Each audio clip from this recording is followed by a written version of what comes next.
This is Hidden Origins TV, and today we tell the full Anunnaki story. From Nibiru's crossing to the birth of civilization, the divine rivalries that reshaped Earth, and the hidden legacy that still waits in the shadows. The tale begins where our telescopes end and the clay tablets begin.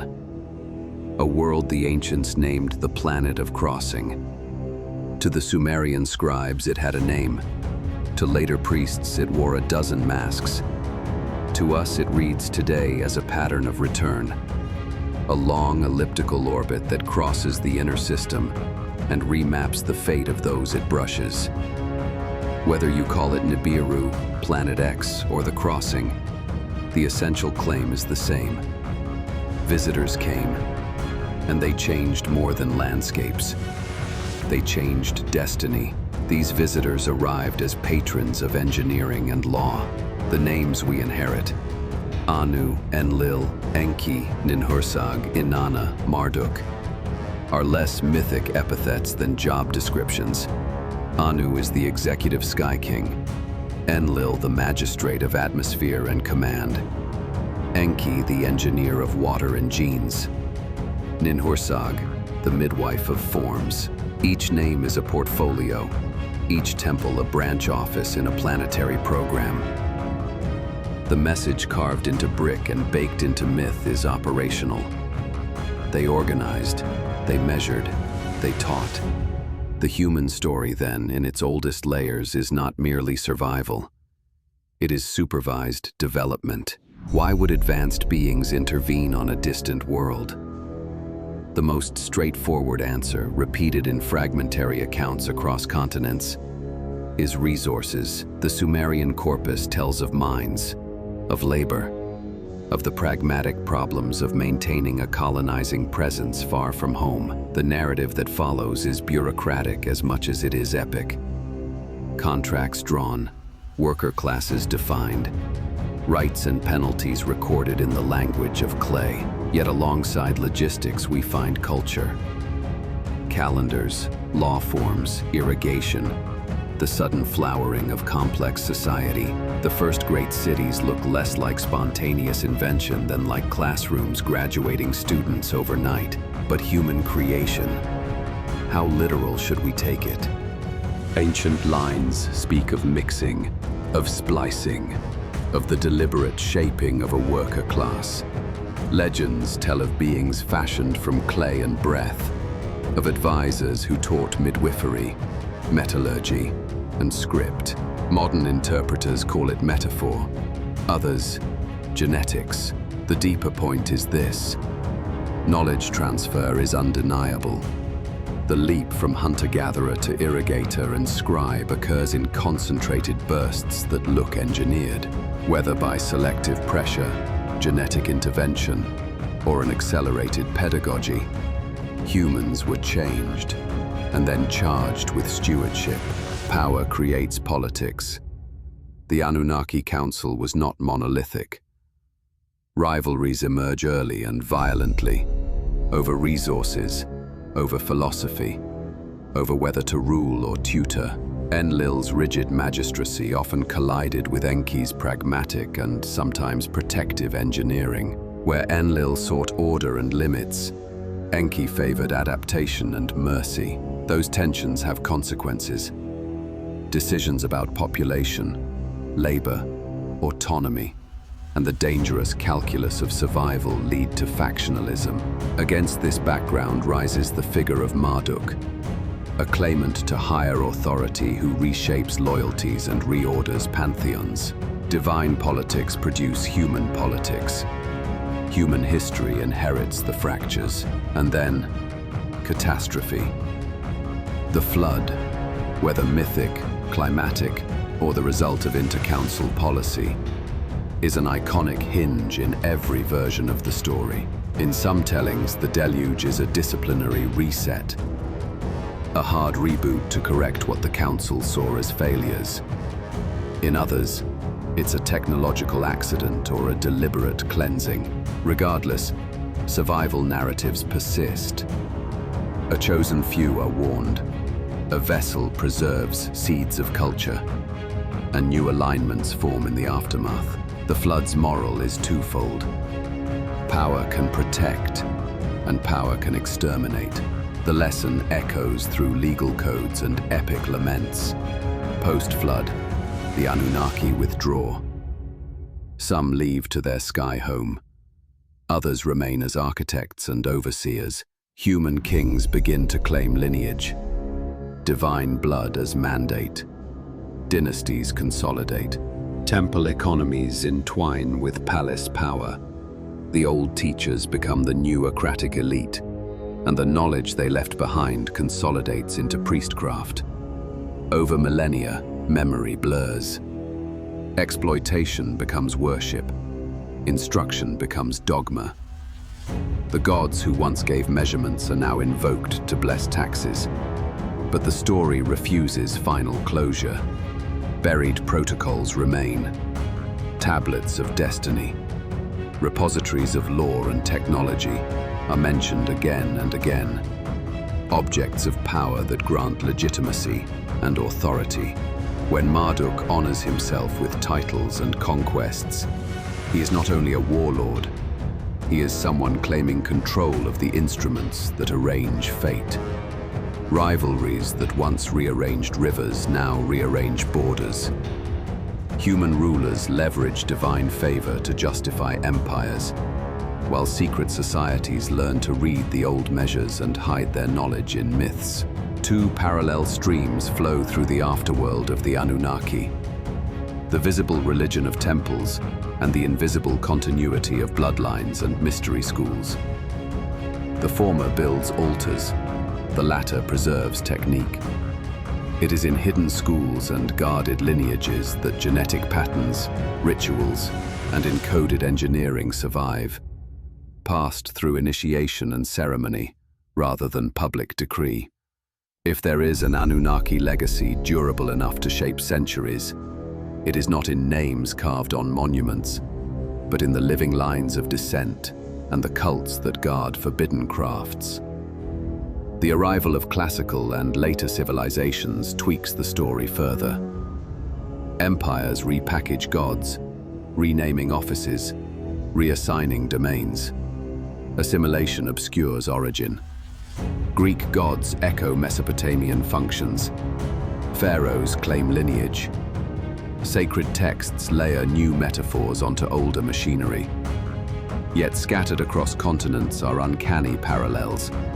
Flood accounts, sky people myths, builder traditions that suggest a shared architecture beneath different languages. Coincidence or consequence? By the last millennia, the Anunnaki story disperses into hidden manuscripts, apocrypha, and folk tales. Some scholars trace traces and find plausible historical scaffolding. Others call the whole edifice poetic invention. The debate fuels scholarship and conspiracy alike. Into the modern age enters Zecharia Sitchin and others who read Sumerian lines through a speculative technological lens, arguing for direct engineering and a home planet in an elongated orbit. Mainstream academia resists, citing methodological gaps. The argument becomes not only about facts, but about interpretive frameworks. Are we reading myth as memory, or myth as metaphor? Modernity brings new instruments, telescopes, probes, genetic sequences, and new anomalies. Unexplained artifacts, archaeological outliers, and abrupt cultural shifts rekindle questions. Satellite tracking and orbital mechanics can find no consensus on a returning massive planet within recorded parameters. But the law is adaptive. What was once planet can become periodic visitors. A fleet, an influence, a gravitational perturbation. The important constant is recurrence, something cyclical, something that returns and reshapes. If the Anunnaki truly left, why would they come back? The answers multiply like ripples. Some propose resource shortages on their homeworld. Others suggest stewardship checks. A species reaches a threshold and must be evaluated. Some claim cosmic cycles where civilizations are seeded, audited, and reassessed. The decisive point is not motive alone, but mechanism. The return is not merely dramatic, it is administrative. The ancients set markers, pyramids, stones, lines of sight, so a returning intelligence could map, calibrate, and land. Geometry becomes a landing system. Myth becomes a navigation table. When contact resumes, the human response will be decisive. The Anunnaki story repeatedly insists on ethics. The original agreements were contractual: labor for knowledge, survival for service. Contemporary encounter will force us to renegotiate terms, if terms can be found. Will we accept tutelage? Will we bargain for autonomy? History warns. Those who exchange sovereignty for comfort lose the habit of self-rule. The Anunnaki were capable of both nurture and disciplinary force. Our challenge is to choose partnership over subjugation. Equally dangerous is the exploitation of the return by human factions. If elite interest groups repackage contact as a monopoly, ancient rivalries will be reenacted through modern institutions. Military-industrial actors could weaponize recovered technologies. Proprietary cabals could privatize divine favor. The old split between Enlil's command and Enki's council could be replayed as secrecy versus openness. Our institutions, legal, scientific, communal, must be resilient enough to withstand such pressure. Yet the Anunnaki legacy is not all shadow. Their instruction gifted agriculture, writing, law, tools that created civilization's scaffolding. The ethical core of their supposed pedagogy, the idea that intelligence should be used to preserve life and order, resonates with the best of our traditions.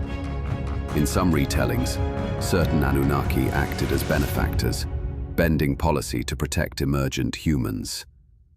Their return might therefore be an opportunity to receive higher-order knowledge, long-duration energy systems, environmental stewardship techniques, or insights into consciousness that could heal societies. The question remains, will we be students or pawns? Beyond politics and power, the Anunnaki story is a mirror. It forces us to ask who we are when visited by beings with longer memories. Do we demand proof? Do we confess to guilt? Do we stand proud or cringe? The old texts suggest one answer. Prepare to be accountable. Civilization is a trust. The Anunnaki narrative frames humanity as a project that either proves capable or fails the test. That framing is unnerving because it lays moral weight onto cosmic scales, an invitation and a threat held in the same hand.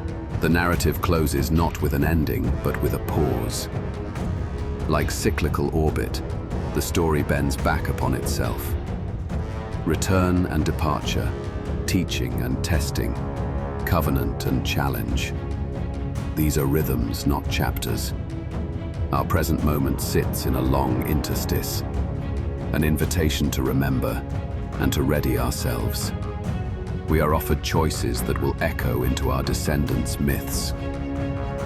Will they remember a people who negotiated honorably with the skies, or a people who bartered dignity for comfort?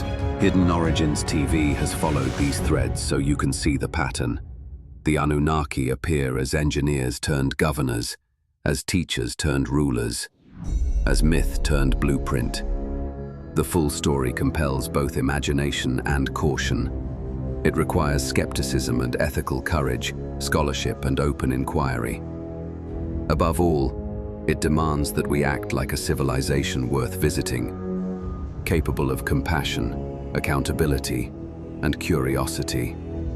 In the end, the most important artifact the Anunnaki could receive is not gold or grain, but proof of moral maturity.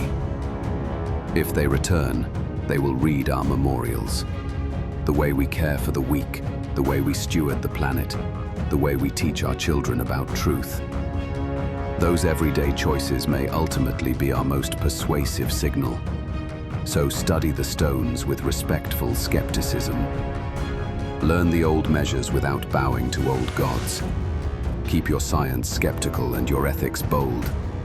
The Anunnaki story is as much a test as it is a myth. And myths become dangerous when we mistake them for certainties or dismiss them as parables without consequences. This is Hidden Origins TV. We have traced the ark from sky to clay, from council to temple, from gift to governance. What happens next is not only in the heavens, it is in our hands. Prepare thoughtfully, debate loudly, build wisely. And remember, the past is not only a story to be told, it is a contract to be honored or renegotiated. Stay curious, stay vigilant, and join us next time as we examine one of the most controversial artifacts tied to this story, and the modern discovery that could change everything.